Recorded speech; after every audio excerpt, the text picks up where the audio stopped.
Halo semuanya, jumpa lagi dengan saya Chandra di channel Serapin Tekno. Bisa dikatakan HP ini tuh bener-bener powerful banget kalau kita lihat dari sektor performa. Harga yang diberikan juga dari HP ini tuh nggak main-main, 3,5 jutaan aja bos. Kalian bisa mendapatkan performa ala-ala Snapdragon 800 series. Tapi kalau bisa dikatakan HP ini tuh kayaknya jarang ada yang lirik gitu loh. Dan masih banyak orang yang melirik brand sebelah yang ada embel-embelnya The Beast itu, yang harganya kalau kita lihat udah nggak ngotak, yang nyentuh hingga 4,5 jutaan. Padahal kalau kita lihat ke belakang, HP ini tuh bisa dikatakan jauh lebih worth it dengan harga yang diberikan dan juga performanya yang sangat ngebut saat buat ngegame. Yap, ini dia Infinix Zero 5G. Dia pakai Dimensity 900 5G, yang dimana SoC ini bukan kaleng-kaleng. Buat skor Antutunya aja kita mendapatkan skor di angka 400 ribuan plus, yang dimana ini cukup lumayan bersaing lah dengan Snapdragon 860. Buat masalah performa, jujur li HP ini tuh bener-bener ngebut banget ya guys ya. Buat main game Mobile Legends udah nggak usah diragukan lagi. Game sekelas MOBA semuanya bisa dilibas dengan cukup baik.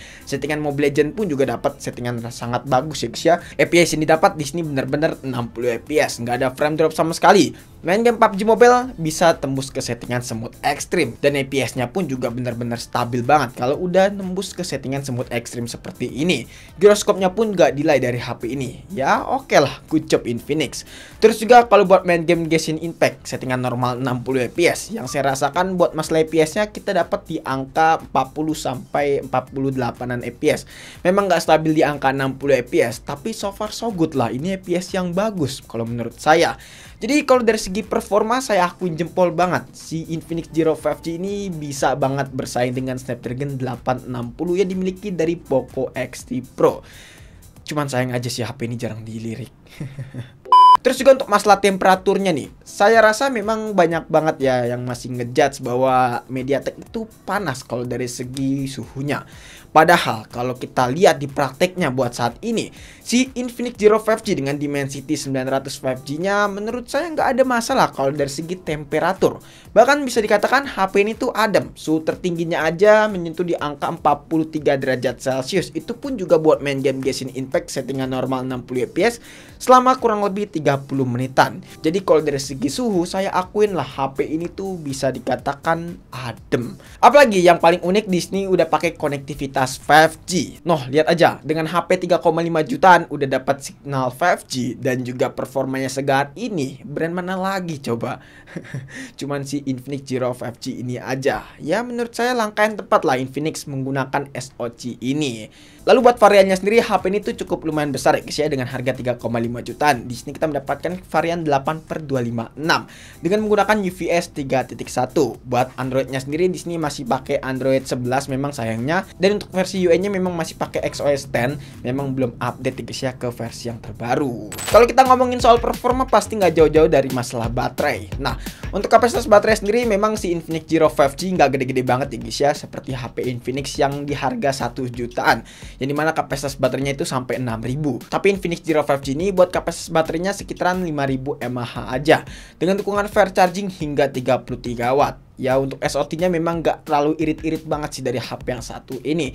Tapi kalau bisa dikatakan saat main game nggak terlalu boros kok Dimensity 900 5G ini. Ya menurut saya cukup oke lah. Walaupun begitu memang screen on time-nya itu bisa bertahan 7-8 jam aja dari HP ini untuk penggunaan normal. Ya not bad lah untuk masalah baterainya. Gak cuma dari segi performanya aja HP ini tuh dibangga-banggakan. Ya dari segi layarnya pun juga HP ini memberikan spesifikasi yang cukup lumayan oke. Walaupun memang nggak oke-oke banget kalau kita compare dengan HP lain di kelas harga yang sama. Di sini untuk ukuran layarnya sendiri memiliki diagonal sebesar 6,78 inch menggunakan panel IPS beresolusi Full HD plus 120 Hz. Yap, memang di sini kalau kita lihat panelnya masih pakai panel IPS, belum menggunakan panel AMOLED. Karena menurut saya ini not bad lah. Kalau kita lihat panel IPS itu nggak buruk-buruk banget kok. Bahkan si Poco X3 Pro itu menggunakan panel IPS juga kok, yang HP diidam-idamkan itu.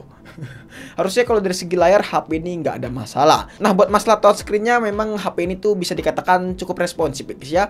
Walaupun memang nggak responsif seperti Infinix Note 12 VIP yang udah 360 touch sampling, dan juga nggak seresponsif si Poco X3 Pro ya. Kalau kita lihat memang untuk responsifnya ya sekedar responsif aja gitu loh. Kalau buat main game di sini nggak ada delay sama sekali, main real drum pun juga kerasa lancar.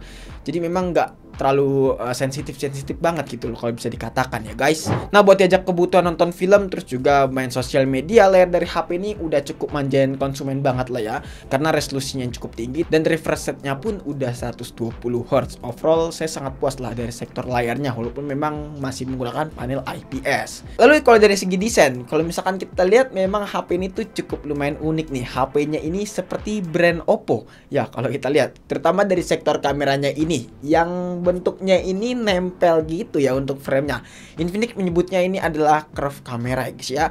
Yang di sini kalau kita lihat juga bagian belakangnya plastik alias polikarbonat, terus juga teksturnya ini agak sedikit mendelep ke dalam, memang nggak terlalu kokoh-kokoh banget, dan di sini juga glossy sih, jadi gampang banget ninggalin bekas sidik jari.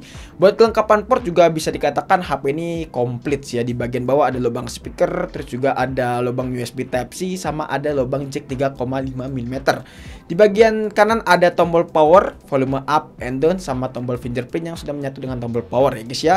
Di bagian atas polosan, terus juga di bagian kiri di sini ada slot SIM card yang bisa nampung triple slot. Jadi kalau dari sektor kelengkapan port, HP ini bisa dikatakan lengkap. Terus juga kita beralih ke sektor kamera yang saya cukup akuin jempol lah dari Infinix Giro 5G ini, karena buat hasilnya itu cukup lumayan oke buat sekelas harga 3,5 jutaan. Nah, buat konfigurasi sendiri HP ini itu memiliki konfigurasi triple kamera dengan kamera utamanya beresolusi 48 megapiksel, 13 megapiksel untuk telefoto dan 2 megapiksel untuk depth sensor. Lalu kamera selfie-nya memiliki resolusi 16 megapiksel. Memang sayangnya HP ini tidak memiliki lensa ultrawide ya. Namun buat hasil fotonya kalau kita sekedar jepret-jepret aja sih ini udah cukup lumayan oke lah ya buat HP sekelas Infinix. Saya bisa katakan memang ada cukup upgrade-an nih dari sektor kamera HP ini, dan nggak sejelek yang kalian bayangkan kok ya, karena memang kan katanya Infinix itu terkenal dengan kameranya yang kurang bagus. Namun di Infinix Giro 5G saya bisa katakan HP-nya ini udah ada jauh peningkatan kalau kita lihat dari sektor kamera. Kesimpulannya, kalau misalnya kalian ngejar performa dengan budget 3,5 jutaan, jawaban yang paling tepat adalah Infinix Giro 5G ini, karena memang kalau kita lihat dari sektor performa HP ini tuh bener-bener luar biasa banget. Walaupun memang ada beberapa bagian yang cukup dikompromikan, seperti speaker yang masih mono, tidak adanya fitur NFC, dan juga getarannya yang masih seperti HP Infinix kelas 1 jutaan. Namun semuanya itu kita bisa maklumin lah ya, dengan harga segini pasti banyak banget bagian yang dikompromikan, karena pasar HP ini memang bukan ke situ, bukan banyak-banyakan fitur, melainkan HP ini dikhususkan buat kalian yang sedang mencari performa gahar dengan harga yang jauh lebih terjangkau. Ya, saya akui jempol lah, Infinix berani mengambil langkah yang tepat dengan menggunakan SoC Dimensity 900 5G ini. Mungkin cukup sekian aja video kali ini. Kalau misalnya kalian punya pendapat atau punya pertanyaan lainnya, bisa jangan tulis di kolom komentar. Dan jangan lupa juga follow Instagram kita di @sarapintekno. Jika teman-teman pengen nanya ataupun pengen DM kita. Chandra pamit dan sampai jumpa di video selanjutnya. Until next time.